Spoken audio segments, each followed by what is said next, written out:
Psychology के मुताबिक अच्छे और खूबसूरत और खुले खुले कपड़े पहनने से आपकी खुद एतमादी बढ़ जाती है। अगर आप अपने दिल का ख्याल रखना चाहते हैं तो ज़रूरत से ज़्यादा नमक का इस्तेमाल बंद करें। झूठ कसरत से बोलने वाले दूसरों का झूठ पकड़ने में माहिर होते हैं।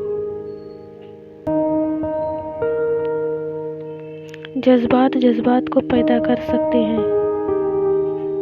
अगर आप खुश रहना चाहते हैं तो ज़बरदस्ती मुस्कुराइए और हंसिए।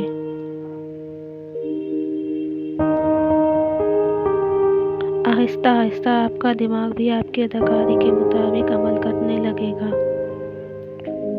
और आप सचमुच खुश रहने लगेंगे। जानकारी अच्छी लगे तो मेरे चैनल मोटिवेशनल स्पीकर को सब्सक्राइब करें।